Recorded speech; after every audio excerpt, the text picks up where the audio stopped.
ఆక్రోశ సభకు సభాధ్యక్షులు మాజీ ఐఏఎస్ అధికారి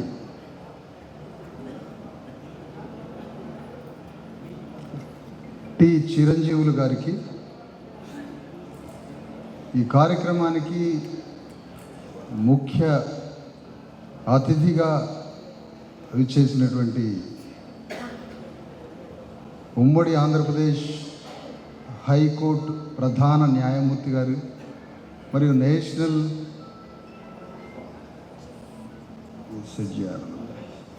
national BC commission chairman, all India backward class organisation national president justice Eshwaraiah గారికి, వేదిక మీద ఉన్నటువంటి బాలరాజు గౌడ్ గారికి, పొలిటికల్ ఫ్రంట్ అధ్యక్షులు, ఇంకా వేదిక మీద ఉన్న వివిధ సంఘాలలో పనిచేస్తున్న ప్రతినిధులందరికీ, ముఖ్యంగా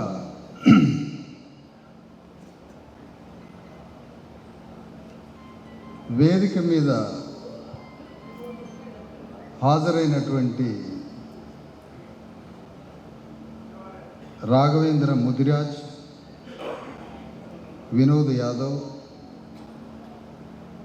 అనేక సంఘాల నాయకులతో పాటు మానాల కిషన్ గారికి, వివిధ జిల్లాల నుంచి వచ్చిన అతిథులు, ఉద్యమ కార్యకర్తలకు, సామాజిక పరివర్తన కోసం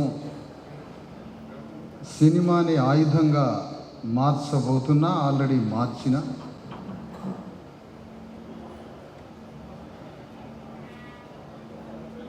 ఎన్ శంకర్ ఫిలిం డైరెక్టర్ గారికి,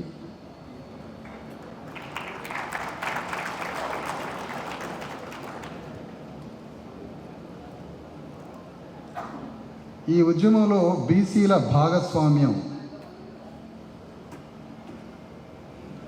వచ్చిన వారందరికీ అభినందనలు చెప్పాల్సిన అవసరం ఏంటి? వాళ్ళ ధర్మం అది.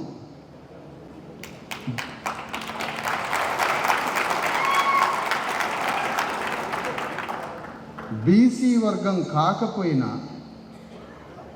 కడదాకా ఈ సభలో పాల్గొనాలనే భయభక్తులతో ఈ సభలో కూర్చున్న బీసీ ఏతరులకు అభినందనలు.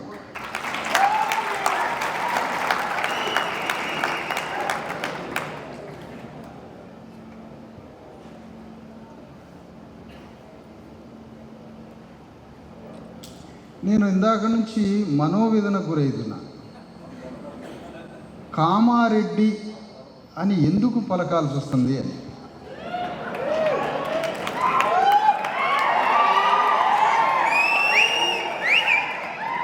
సంగారెడ్డి, కామారెడ్డి, రంగారెడ్డి ఇవి పిలిచి ఈ పలికినప్పుడల్లా 1 సంవత్సరం ఆయుష్ తగ్గిపోతున్నారు.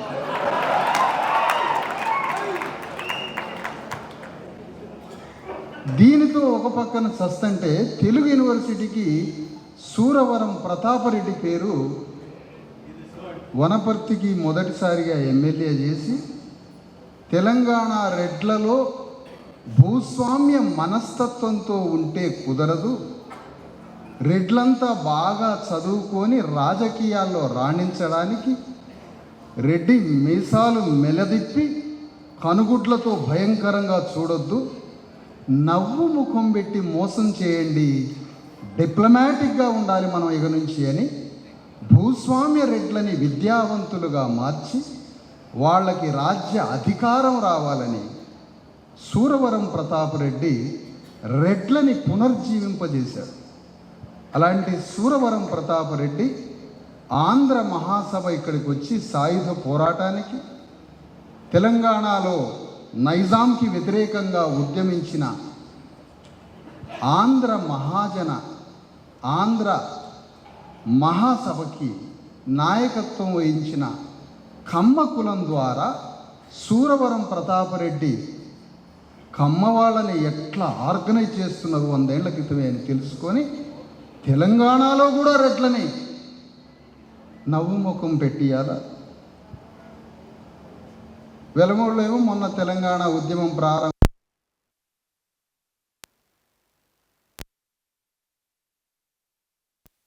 గ్రామంలో ఉన్న దేవుడి గుడి మాన్యం కింద 1000 ఎకరాల భూమిలో పంటలు పండించి రక్తంతో మాంసంతో శ్రమించిన శూద్రుడు పంటలు పండిస్తే 4 గింజలు దేవుడు ఇవ్వకపోయాడు.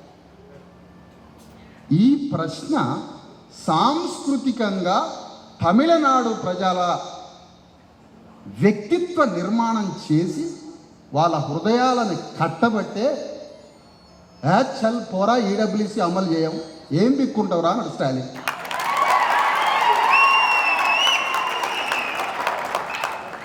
ఆడు మనిషి అంటే మనిషి పుట్టకంటే స్టాలిన్. మనదేం పుట్టుకో అర్థం చేసుకోవాలి. మనదేం పుట్టుకో మనం మరి నేను చెప్పను. కరుణానిధి, స్టాలిన్, అన్నాదురై, పెరియార్, ఎంజీఆర్ ఏంటది? ఒక సాంస్కృతిక బంధం. సహోదరత్వం అంటే ఉదరం నుంచి పుట్టడం. మా అన్న ఉదరం నుంచి పుట్టిండు, నేను పుట్టిన అంటే సహోదరత్వం. ఉదరం నుంచి పుట్టడం ఆడ సహోదరత్వం లేదు. శారీరకంగా ఇద్దరు కలిసి పుట్టిన తర్వాత ఒక తల్లి గర్భంలో పుట్టడంతో కాదు బంధం, ఐడియాలజికల్ బంధాన్ని వేసింది వాళ్ళు.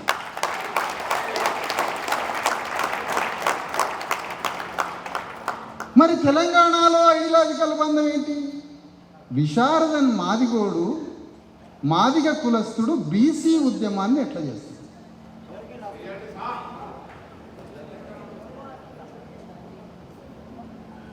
కానీ ఈ మాటలకి భయపడితే, ఈ మాటలకి బాధపడితే నేను విప్లవకారుని ఎట్లయితా?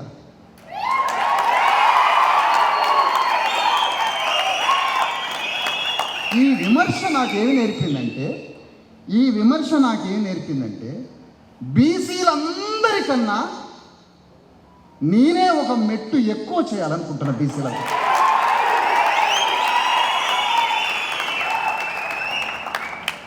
ఎందుకు?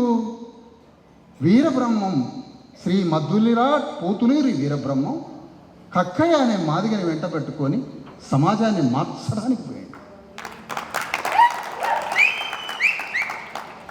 కాటమరాజు అనేటువంటి ఒక యాదవరాజు తమిళనాడు నుంచి బయలుదేరి, అక్కడ దొనకొండ నుంచి బయలుదేరి ఆదిలాబాద్ అడవుల దాకా రాజ్యాన్ని బీర్నీడి అనే ఒక అంటరాని వాడిని వేసుకొని రాజ్యస్థాపనకు బయలుదేరాడు. ఒక జ్యోతిరావు పూలే ఊరు బయట ఉన్న అంటరాని వాళ్ళు ఈ దేశానికి మహారాజులని చెప్పాడు. దేవుడు గుడి కింద ఉన్న 1000 ఎకరాల భూమిలో బీసీ ఎస్సీ ఎస్టీలు తమ రక్త మాంసాలని ఒలిచి పంటలు పండించి నైవేద్యం దేవుడికి పెడితే దేవుడు 4 మెతుకులు మనకెందుకు పెట్టలేదు అనేదే తమిళనాడులో జరుగుతున్న పోరాటం. అందుకనే మీరు అగ్రవర్ణ హిందువులు, మీరు దేవుణ్ణి ఆరాధించినాం, నిజంగా దేవుణ్ణి పూజించినాం. మాకు దేవుడితోటి ఈ రాజకీయం చేయడం తెలియదు మాకు. కానీ దేవుడు మాకు 4 మెతుకులు ఇయ్యలేదు. కానీ ఇప్పుడు ఏమనుకుంటున్నావు? అసలు దేవుడు ఎక్కడున్నాడు అంటే రాజ్యం కోసం యుద్ధం చేసి పోరాటం చేయడంలోనే దేవుడున్నాడు. అదే దైవ కార్యం. రాజ్యాంగ పీఠికలో కూర్చున్నాడు. బుద్ధుడు చెప్పిన సమానత్వం పీఠికలో కూర్చుంది. సామ్రాట్ అశోక చక్రవర్తినే శూద్ర రాజు. భూగోళ చరిత్రలో అంతకు మించిన రాజు భూగోళ చరిత్రలో పుట్టలేదు, పుట్టలేదు. అతనికి శూద్రుడు. ఆ శూద్రుడి యొక్క రాజ్యాన్ని తీసుకొచ్చి భారత రాజ్యాంగాన్ని పెట్టింది.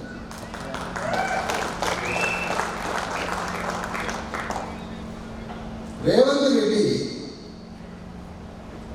నా ఉపన్యాసానికి కేంద్ర బిందువు రేవంత్ రెడ్డి. మోస్ట్ డేంజరస్ ముఖ్యమంత్రి ప్రపంచ ప్రపంచంలో భారతదేశంలో డబల్ ఎడ్జ్డ్ బ్లేడ్, రెండు వైపులా పదునైన కత్తి. రాహుల్ గాంధీ కూడా ఈ కత్తి నా గొంతుకు పడుతుందా, ఎవరి గొంతుకు పడుతుందా అని రాహుల్ గాంధీ కూడా భయపడుతున్నాడు రేవంత్ రెడ్డి. ఎందుకు? ఎన్డీఏకి ఎంతమంది ఉన్నారు ఎంపీలు, ఇండియాకి ఎంతమంది ఉన్నారు ఎంపీలు, రెండు కలిస్తే ఒక 300, ఒక 250. ఈ రెండు వర్గాల ఎంపీల మద్దతు కూడా తేగలిగేంత నేర్పరి. ఎందుకు? నువ్వు ఇద్దరితో సంసారం చేస్తున్నావు, నువ్వు ఇద్దరితో సంసారం చేస్తున్నావు కాబట్టి బీసీల రిజర్వేషన్ కోసం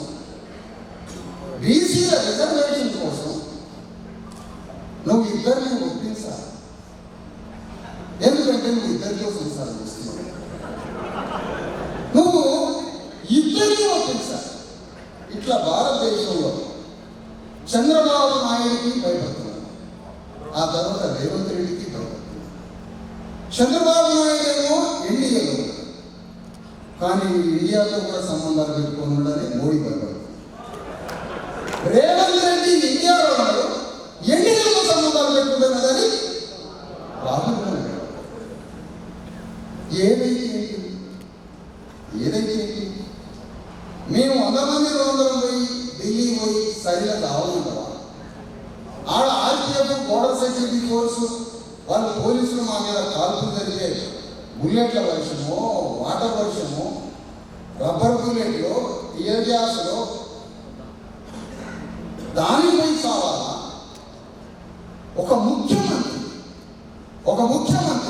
శాసన వ్యవస్థ నాయకుడు, ఒక ముఖ్యమంత్రి స్వయంగా ఢిల్లీలో యుద్ధం చేయడం. నీకు వాగ్దానం ఇచ్చినప్పుడు వాగ్దానం ఇచ్చిన వాళ్ళే పట్టుకోవాలి. పోతాం 2 సార్లు ఢిల్లీ పోతాం, ఓ బాగా గారు డబ్బులు ఖర్చు పెట్టారు. ఎందుకు? అన్నిటి పోరాటం రాకుండా తీసుకుపోతాడు ఢిల్లీ, సరిగా కూర్చోబెట్టరు, బిర్యానీ తినిపిస్తాడు, మళ్ళీ ట్రైనింగ్ బుక్ చేస్తాడు. కానీ దీనితో పేపర్లో రావడం తప్ప పేపర్లో చట్టం రాదు. మరి ఏం చేయాలి? రేవంత్ రెడ్డితో యుద్ధం చేయించాలి. రేవంత్ రెడ్డితో ఎందుకు యుద్ధం చేయించాలి? ఈ కార్యం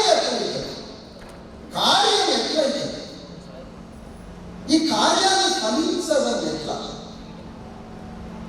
భారతీయ జనతా పార్టీకి భారతదేశంలో అధికారం వచ్చింది. అస్సాంలో వస్తుంది, కేరళలో వస్తుంది, కేరళలో వస్తుంది, బెంగాల్లో వస్తుంది, తెలంగాణలోకి రావడం ఎట్లా అని ఆలోచిస్తుంది. దానికి నైతిక ప్రాతిపదిక లేదు. బీజేపీకి ఒక నైతిక వాదన లేదు, సమాజానికి ఇచ్చే ఒక నైతిక ఆలోచన లేదు, ఒక moral value or moral support లేదు. ఏ అంశంతో బీజేపీ తెలంగాణలో రావాలి? ఏ అంశంతో దాన్ని వస్తే అధికారం వస్తుంది? బీసీ ముఖ్యమంత్రి అంటే నువ్వు 42% కారణం పెట్టి మమ్మల్ని నాశనం చేయాలనుకున్నాడు నీ ముఖ్యమంత్రి ఏంటిరా? నువ్వు 42% సంగతి ఏంటి? నువ్వు దీని గురించే చేస్తున్నది నీ ముఖ్యమంత్రి పదవి, నీ బోగస్ వాగ్దానాన్ని నమ్మము. ఎందుకు? నువ్వు 42%కే 90% పెట్టేయడానికి నీవు అడ్డుపడి చెయ్యాలి, 90% పెట్టావు అని ఓపెన్గా 3 కోట్ల మంది బీసీలకి చెప్తున్నాడు బీజేపీ పార్టీ. ఎంత ధైర్యం! 3 కోట్ల బీసీలు శరీరాలే కదా, వాటి బాయిలేసి తినేస్తే ఆ శరీరాలు, వాటి పౌడర్ సీసాలు చేస్తే ఆ శరీరాలకు మాయమాటలు, పౌడర్ సీసాలు, శిక్షను ఒక మనిషిని 4 ఏళ్ళతో ప్రేరేపిస్తాం. కొండ విశ్వేశ్వరరెడ్డితోటో, అనితోటో, అంబానీతోటో